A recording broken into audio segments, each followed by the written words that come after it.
Salam sejahtera untuk kita semua, Ibu Bapak yang ada di rumah.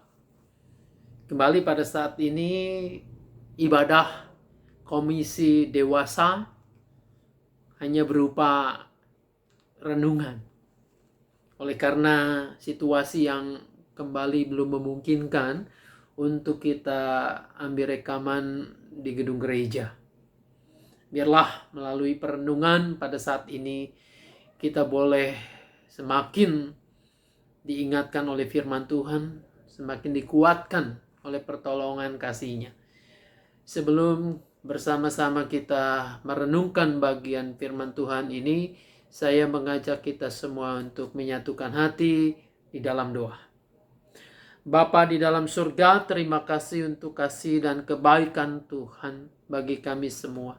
Di tengah-tengah segala kesulitan yang harus kami alami, baik sebagai pribadi, keluarga, gereja, ataupun bahkan bangsa dan dunia ini, kami tetap Engkau pelihara, khususnya melalui firman-Mu, kami boleh terus diingatkan tentang cinta kasih-Mu bagi kami semua.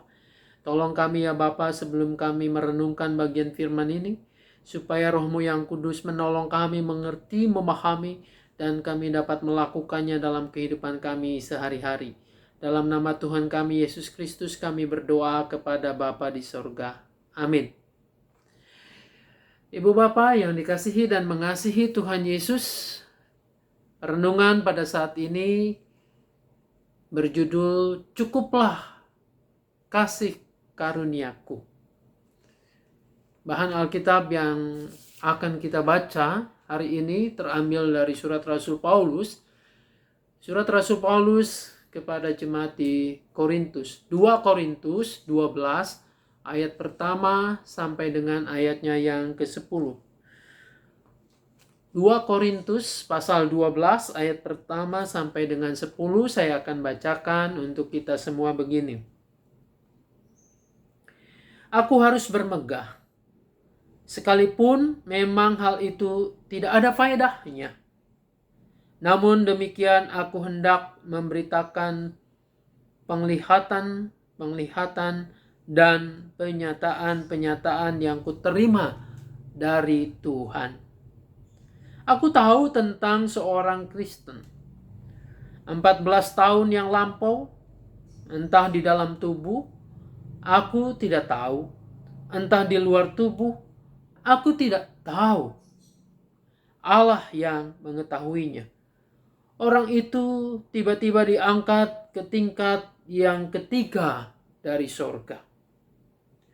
Aku juga tahu tentang orang itu, entah di dalam tubuh, entah di luar tubuh. Aku tidak tahu, Allah yang mengetahuinya. Ia tiba-tiba diangkat ke Firdaus dan ia mendengar kata-kata yang tak terkatakan, yang tidak boleh diucapkan manusia. Atas orang itu aku hendak bermegah, tetapi atas diriku sendiri aku tidak akan bermegah, selain atas kelemahanku.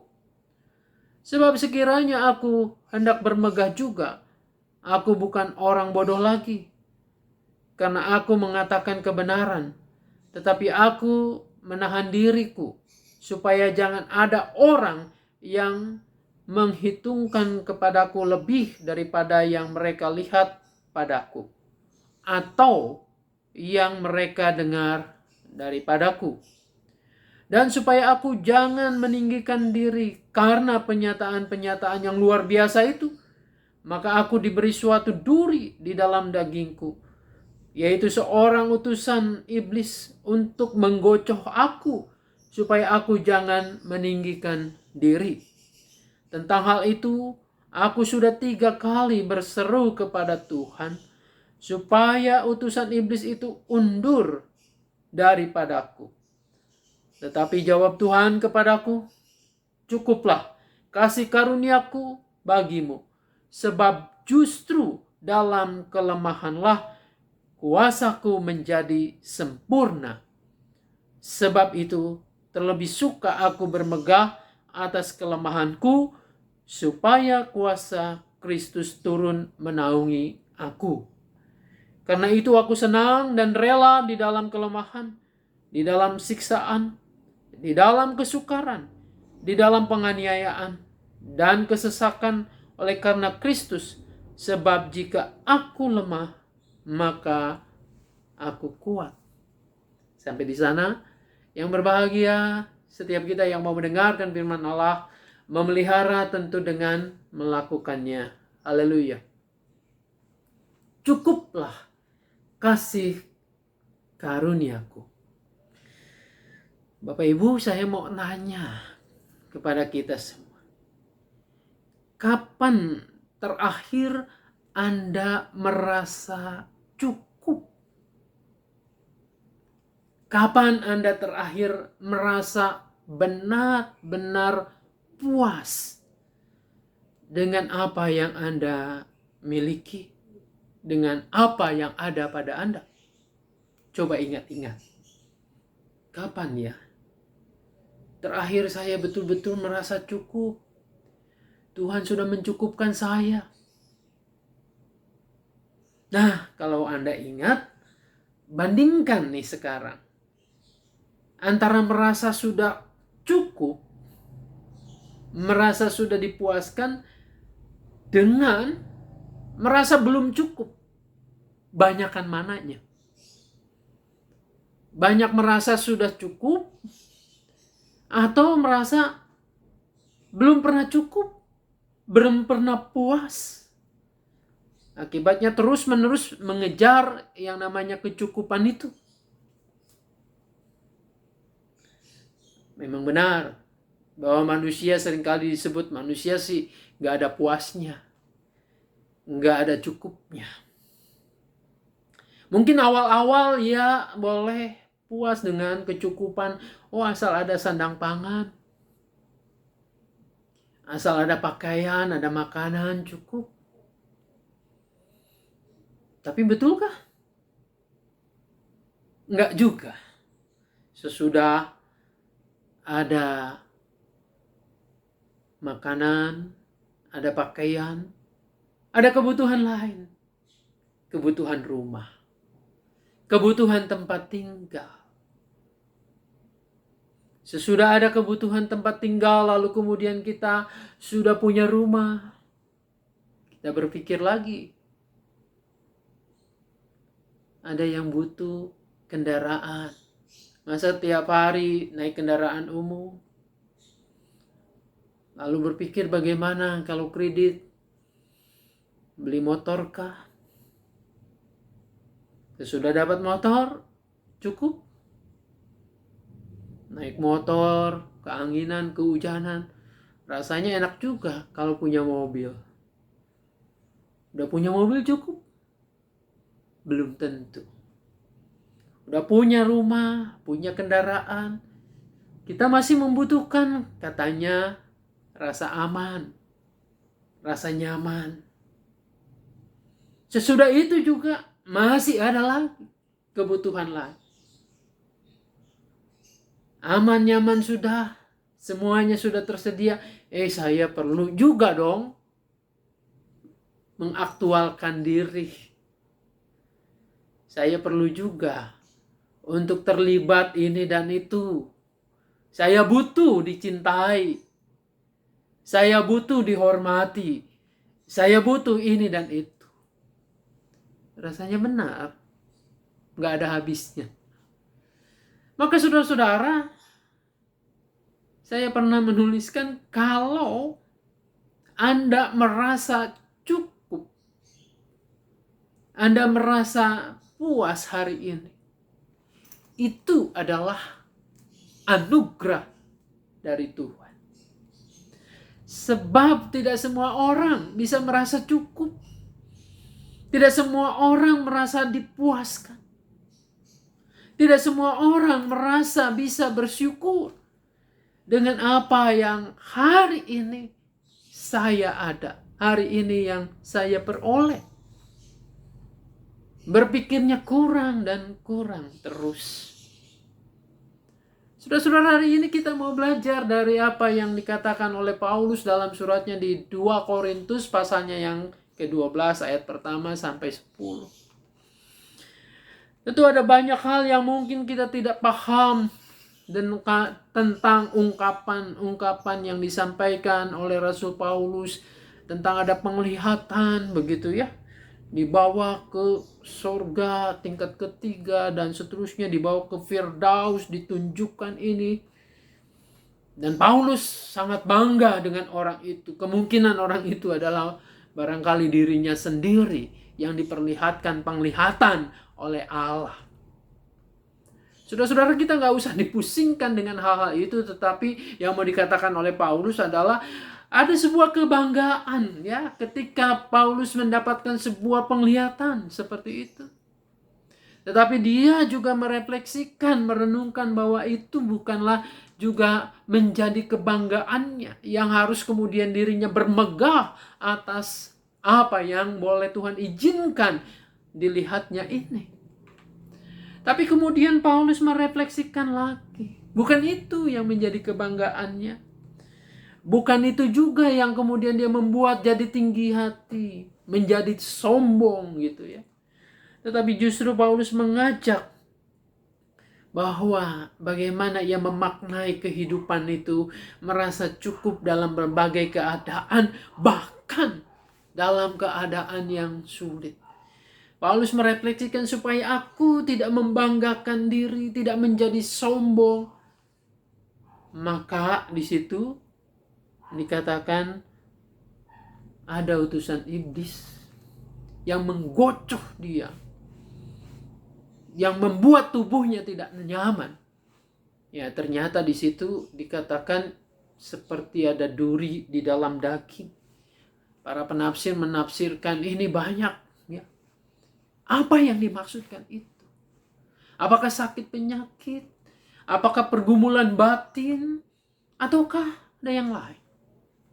Saudara-saudara, secara umum orang menafsirkannya bahwa utusan iblis yang menggocohnya itu ya, sehingga seperti ada duri dalam daging itu, adalah sakit yang dialami oleh Paulus. Ya, sebagaimana keyakinan pada masa itu, pada zaman Tuhan Yesus, pada zaman Rasul-Rasul, pada zaman Paulus juga, bahwa sakit penyakit itu berasal dari kuasa jahat yang mengganggu tubuhnya. Nah, dalam konteks itu, pemahaman itu, tentu sebagai orang percaya kepada Tuhan gitu ya, yang sangat sadar bahwa Yesus itu punya kuasa, maka Paulus mengatakan tentang itu, aku sudah 3 kali berseru kepada Tuhan, ayat 8 itu ya, supaya utusan iblis itu mundur daripadaku. Bukan diam saja, tetapi 3 kali. Saudara-saudara, ucapan 3 kali itu bukan mungkin ya sekarang 1 kali, 2 kali itu. Ini sebetulnya ke arah keseriusan Paulus dalam doa. Jadi Paulus serius dengan apa yang dialami, dengan sakit yang dialaminya, sehingga ia berdoa sungguh-sungguh. Apakah kurang kuasanya Paulus berdoa? Apakah tidak didengar oleh Tuhan doanya? Saya kira tidak demikian. Jadi saudara-saudara, ketika Anda sungguh-sungguh berdoa kepada Tuhan di dalam sakitmu, dalam pergumulanmu, dalam kesulitanmu, tetapi masalahnya tetap ada, sakitnya tetap ada, bukan berarti Tuhan tidak peduli. Bukan berarti Tuhan tidak mau dengar. Tetapi ada maksud lain dari Tuhan. Nah, maksud lain dari Tuhan itulah yang kemudian ditangkap oleh Paulus sebagai, ia katakan, jawaban Tuhan kepadaku, cukuplah kasih karuniaku bagimu. Sebab justru dalam kelemahanlah kuasaku menjadi sempurna. Nah, itu jawabannya. Jadi saudara-saudara, ketika Anda berdoa dalam sakitmu, dalam kesulitanmu, tapi masalahnya tetap ada, maka mestinya juga kita dapat berefleksi, dapat merenungkannya seperti Paulus merenungkannya, sehingga menangkap jawaban Tuhan. Cukuplah. Apakah Tuhan begitu tega? Enggak juga. Cukuplah berarti Anda dapat menanggungnya. Ketika Tuhan mengatakan pada Paulus cukuplah, berarti Paulus bisa mengatasinya, bisa menanggungnya. Dalam konteks apa? Supaya Paulus tidak meninggikan diri. Saudara, kadang ada orang yang begitu rupa sombong rohani ya. Ketika segala-galanya beres, hidupnya sukses dan lain sebagainya. Lihat nih, aku anak Tuhan, hebat kan? Tidak menderita, hidupnya selalu sukses dan lain sebagainya. Oh, bukan begitu. Paulus belajar dari sini bahwa kasih karunia Tuhan itu walaupun dalam kesulitan, walaupun dalam sakit penyakitnya, Paulus mengatakan itu sudah cukup buat aku. Kasih karunia Tuhan sudah cukup buat menopang kehidupanku. Sebab dikatakan ya, di dalam itu, dalam kelemahan kuasaku menjadi sempurna. Saudara-saudara, di situ kunci. Bahwa dalam kelemahan, dalam sakit penyakit kita berserah kepada Tuhan. Dan ternyata Tuhan mengerti. Tuhan tahu pergumulan kita. Dan disitulah kita merasakan kesempurnaan Tuhan. Bahwa di dalam kelemahanku ada Tuhan yang menjadi sandaranku, yang menjadi kekuatanku, kata pemazmur, yang menjadi kota bentengku. Disitulah kesempurnaan. Dan Paulus menegaskan ini di ayatnya yang terakhir tadi, ayat 10 dikatakan, sebab jika aku lemah maka aku kuat. Kok bisa begitu? Iya. Sebab ketika Paulus merasa lemah, dia betul-betul mengandalkan, bersandar pada kekuatan Tuhan. Dan kekuatan Tuhan itu yang membuat dia kuat. Bukan atas dirinya sendiri, bukan atas kebanggaannya sendiri, tapi ada Tuhan yang menguatkan. Tidak mustahil dalam kelemahan tubuh Anda, dalam sakit yang Anda alami pada saat ini. Justru di situ Tuhan sedang menguatkan Anda.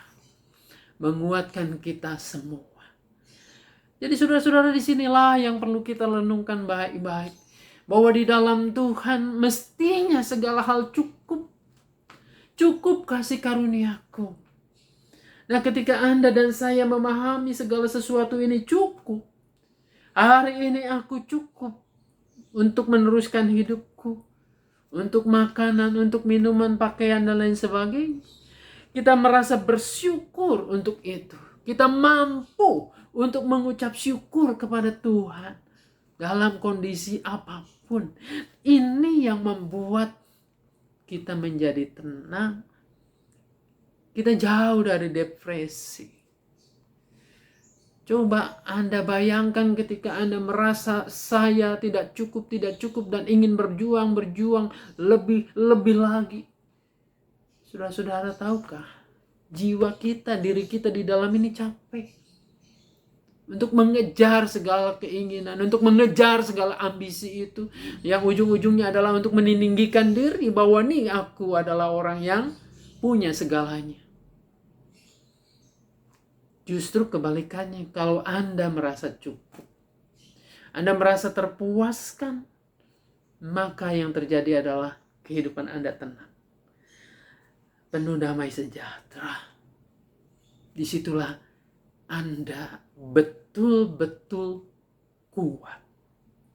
Bukan karena kekuatanmu sendiri, tetapi kekuatan yang dari Tuhan. Tuhan Yesus menolong memberkati kita. Amin. Mari kita satukan hati, kita berdoa. Bapa di surga, terima kasih untuk kasih setiamu, untuk apa yang boleh kami dengar, untuk apa yang boleh kami renungkan pada hari ini. Biarlah Tuhan juga menolong sama seperti Paulus. Ketika kami mengalami kesulitan, ketika kami mengalami sakit penyakit, ketika kami mengalami penderitaan, maka kami tetap merasakan cukuplah kasih karunia yang Engkau berikan buat kami. Sebab di mana kami lemah, disitulah kami kuat. dikuatkan oleh tangan perkasamu. Bapa di surga, Kau yang tahu setiap pergumulan kehidupan kami pada saat ini yang sedang kami alami. Tuhan jamah kami, Tuhan pulihkan kami. Untuk kami menatap hari esok yang penuh pengharapan. Kami tetap berdoa untuk saudara-saudara kami yang mengalami sakit, mengalami penderitaan, mengalami kehilangan. Tuhan yang pulihkan, Tuhan yang kuatkan. Inilah doa kami ya Bapa. Dalam nama Tuhan kami Yesus Kristus kami berdoa. Amin. Kasih Tuhan mengiringimu dan sayapnya melindungimu. Tangan Tuhan pegang di dalam hidupmu. Majulah dalam terang kasih-Nya.